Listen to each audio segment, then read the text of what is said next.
ഇന്ന് നമുക്ക് നോക്കാം.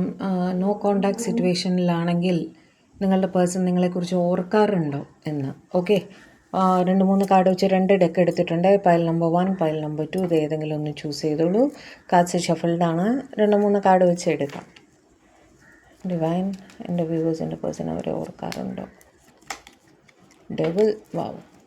ഓക്കെ, പൈൽ നമ്പർ 2 കാർക്ക് bottom of the deck 6 of Pentacles.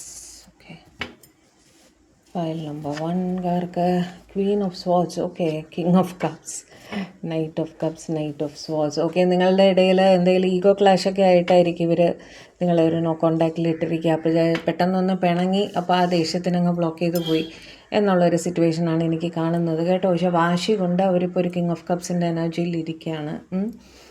സ്നേഹം അത്രയും പ്രകടിപ്പിക്കാൻ കുറച്ച് വെയിറ്റ് ചെയ്യട്ടെ എന്നുള്ള രീതിയിൽ നിങ്ങളുടെ പേഴ്സൺ ചിന്തിക്കുന്നതായിട്ട് കാണുന്നു കേട്ടോ. നൈറ്റ് ഓഫ് കപ്സ് വെച്ച് തീർച്ചയായും നിങ്ങളെ ഓർക്കുന്നുണ്ട്. നിങ്ങളെ വന്ന് കണ്ട് സമാധാനിപ്പിച്ച് ഒരു സമ്മാനമൊക്കെ തന്ന് അനുനയിപ്പിക്കണം എന്ന് വല്ലാത്ത ആഗ്രഹം ഇവർക്കുണ്ട്. നിങ്ങളുടെ അടുത്തേക്ക് ഓടി വരുന്നതിനെ പറ്റി അവർ ആലോചിക്കുന്നുണ്ട് കേട്ടോ.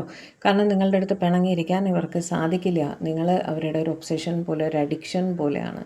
നിങ്ങളെ വിട്ട് നിൽക്കാനൊന്നും നിങ്ങളുടെ പേഴ്സണിന് സാധിക്കില്ല എന്ന് തന്നെയാണ് ഇവർ തീർച്ചയായും നിങ്ങളെക്കുറിച്ച് ഓർക്കുന്നുണ്ട്. ഇനി പൈൽ നമ്പർ 2 കാര്യം temperance, knight of swords, empress, 7 of cups. ഇവരും നിങ്ങളെക്കുറിച്ച് ഓർക്കുന്നുണ്ട്. കാരണം ദൂര ദിക്കിലൊക്കെ ആയിരിക്കണം. എന്തെങ്കിലും കാരണവശാൽ പല കാരണങ്ങൾ കൊണ്ട് ഒരു നോ കോണ്ടാക്റ്റിൽ വന്നതായിരിക്കാം. എസ്പെഷ്യലി ഫൈനാൻഷ്യൽ റിലേറ്റഡ് കാര്യങ്ങളാണ് എനിക്ക് മെയിനായിട്ട് കാണുന്നത്. കരിയറിൻ്റെ തിരക്കിൽപ്പെട്ടിട്ടോ അല്ലെങ്കിൽ ഫൈനാൻഷ്യൽ ഡിഫിക്കൽട്ടീസ് കാരണമൊക്കെ അവരൊരു ജഗ്ലിങ്ങിൽ വന്നപ്പോൾ നിങ്ങളെ നോ കോണ്ടാക്റ്റിൽ ഇട്ടതായിരിക്കാം.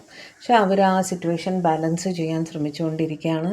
നിങ്ങൾ അവരുടെ ലൈഫിലെ ഒരു എംപ്രസ് സാന്നിധ്യമാണ്. നിങ്ങളെ റീപ്ലേസ് ചെയ്യാനൊന്നും അവർക്ക് സാധിക്കില്ല. നിങ്ങളൊരു നിമിഷം പോലും അവരുടെ മനസ്സിൽ നിന്നും മാറിപ്പോയിട്ടില്ല. നിങ്ങളുടെ അടുത്തേക്ക് വരും എന്ന് തന്നെയാണ് അവർ ചിന്തിക്കുന്നത്. ഓവർ തിങ്കിങ്ങിൽ കൂടി കടന്നു പോയിക്കൊണ്ടിരിക്കുന്നു. അവർക്കിപ്പോഴും സാമ്പത്തികമായിട്ടുള്ള ജഗ്ലിംഗ് അവർ ഫേസ് ചെയ്യുന്നുണ്ട്. പക്ഷേ അതൊരു ബാലൻസിൽ എത്തിക്കഴിഞ്ഞാൽ നിങ്ങളുടെ അടുത്തേക്ക് ഓടിയെത്തണം. നിങ്ങളെ സമാധാനിപ്പിച്ച് നിങ്ങളുമായിട്ട് ഒരു ഈക്വൽ ബാലൻസിൽ എത്തണം, ഒരു ഈക്വൽ ഗിവ് ആൻഡ് ടേക്കിൽ എത്തണം എന്ന് തന്നെ അവർ ചിന്തിക്കും. 2 സെറ്റ് കാർഡ്സ് എടുത്തതിലും അവർ നിങ്ങളെ ഓർക്കുന്നുണ്ട് എന്ന് തന്നെയാണ് കണ്ടത്.